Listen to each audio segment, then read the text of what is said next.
Mr. Minority Leader, thank you for being here. Thanks for having me. And what are your caucus's top priorities for the 2012 session? Well, our top priority is getting people back to work, focusing on jobs, getting them into careers that they can build a life on and feed their family with and do all those things. That's what Minnesotans want us to focus on. That's what our state really needs right now. And that's what we want to keep our eye on that ball almost, as a top priority. And earlier this week you came out with your jobs plan, you and Senator Bach and Governor Dayton. Can you talk a little bit about that and how you arrived at those specific proposals? There's a new jobs tax credit, a bonding bill, an internet sales tax, and a few other things. Can you just talk about that a little bit? Sure. Well, I mean, one of the things we really wanted to do was focus in on, the governor did this big jobs tour around the state over the last, the kind of end of summer and into the fall. Got some really good information from businesses and people and regular Minnesotans out there struggling with some of these issues. And what we wanted to focus on is closing the skills gap that we know is out there right now. We wanted to give incentives to businesses, especially small businesses who may be a little bit nervous about kind of moving ahead right now. That's a big problem in our economy right now. Give them some incentive to move ahead.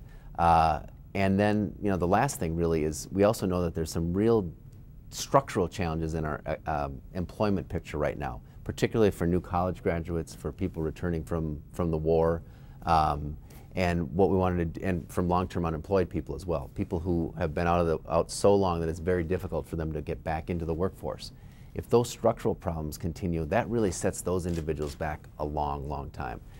And so what we want to do is give incentives to work with those really particularly troubling areas of our economic and employment situation. So what we came up with, I think, is a good, a modest but very targeted package at getting people back to work, doing things the state really can do. The bonding bill is part of that.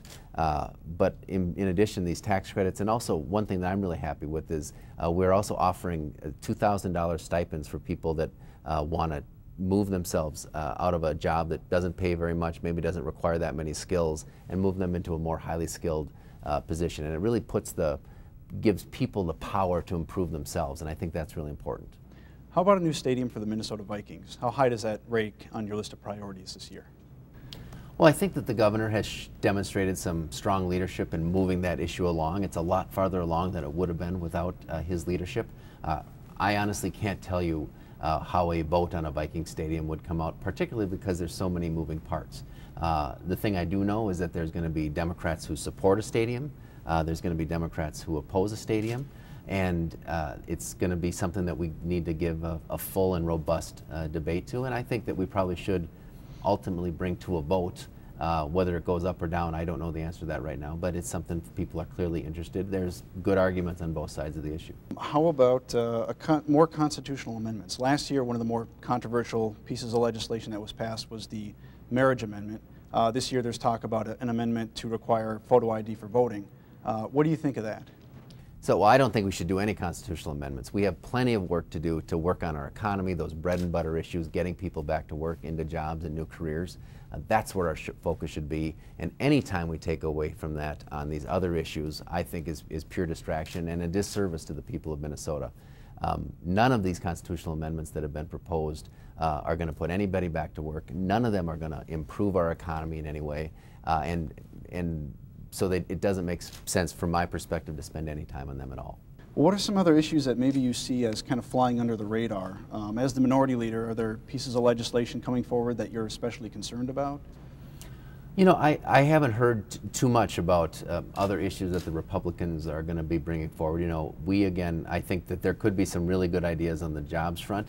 There's been a lot of discussion about reform. And making government work better. I think you'll see Democrats embracing good ideas about how to make government work better, as long as it's about that, as long as it's about making sure that we're delivering services as effectively and efficiently to the people of Minnesota as possible. But if the reform is 2.0, as they call it, is simply a repeat of Reform 1.0, which in the end of the day basically looked like borrowing money to fill in holes in our budget, I don't think that makes any sense. So that's something we're interested in, but it's got to be genuine and real, and not something that's just an excuse or a cover for cutting and cutting and cutting.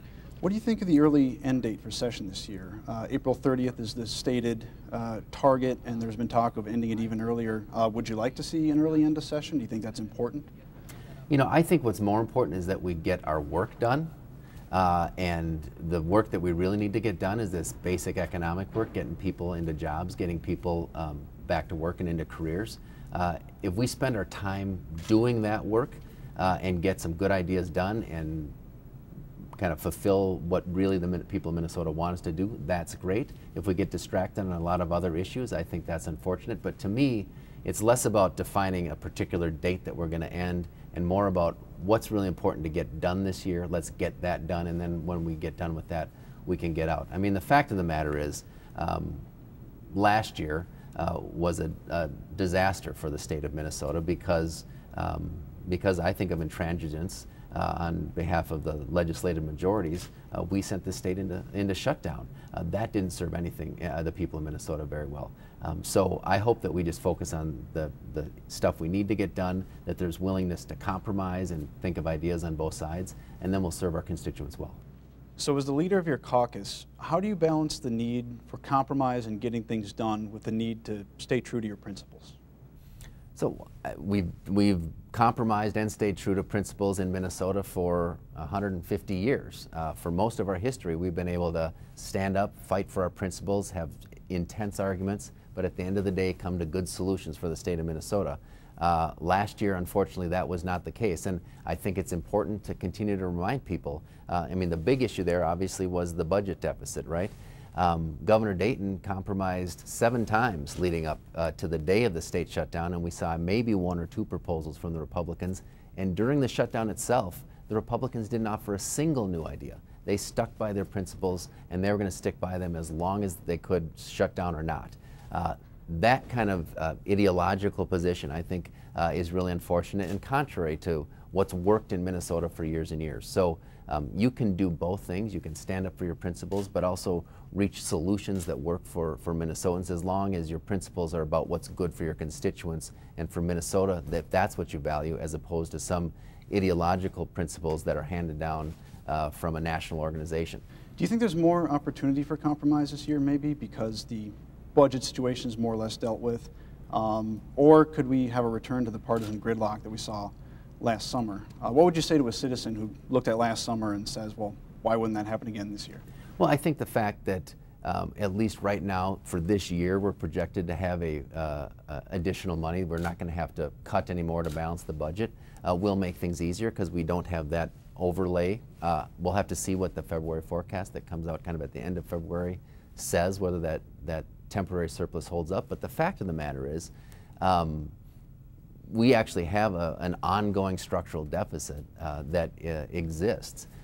Whether we can take that on this session or not, I don't know, but we have $1.3 billion in the next budget biennium, the next 2-year budget starting a year from today, that we know we're in deficit, and that doesn't even count the over $2 billion that were borrowed from our schools.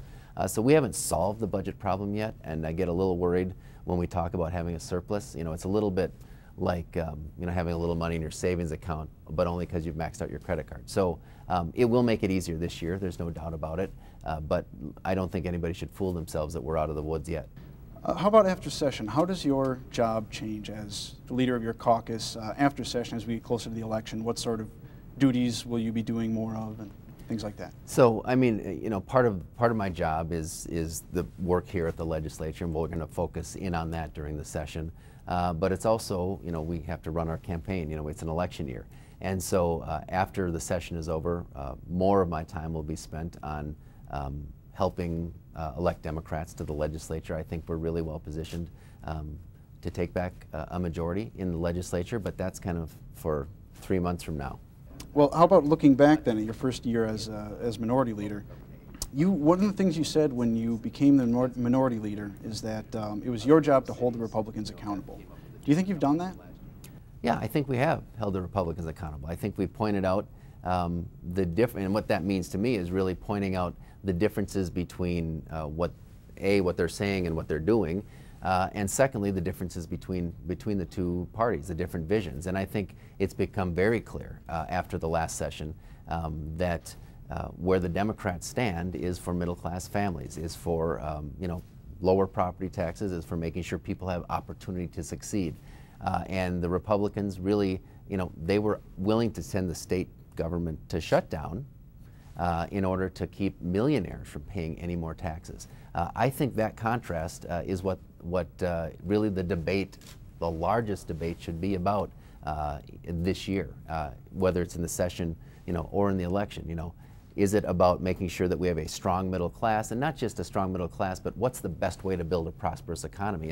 And I really do think you build a prosperous economy, you build economic success by having broad prosperity, a strong middle class, as opposed to what I think is the Republican vision, which is if we just let the folks that are going to make a lot of money make that money, it's going to trickle down to the rest of us. And at the end of the day, I think holding the Republicans accountable is making that distinction clear to the people of Minnesota. How about just in terms of managing your caucus? Is it tough to balance out the different needs of, not only geographically, but just the different philosophies? And have there been any, particular challenges or maybe some successes that you can think of?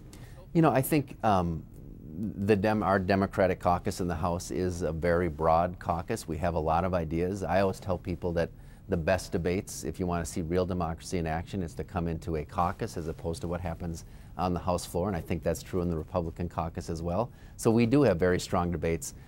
In general, though, I was really proud of the way that our caucus worked last year. We stood up, even sometimes when it wasn't necessarily our issue, on behalf of our colleagues. And one example that comes to mind is when the Republicans tried to eliminate funding for a fund up on the Iron Range, a $60 million fund, and all of our caucus stood up with them and took a tough vote to make sure that people understood that what the Republicans were trying to do was to steal that money and not be honest about it. And so I was pleased with them in that example, and time again where we stood up and stood together for each other, knowing that we represent our constituents, but we also represent the whole state of Minnesota. And I think our caucus performed admirably last year.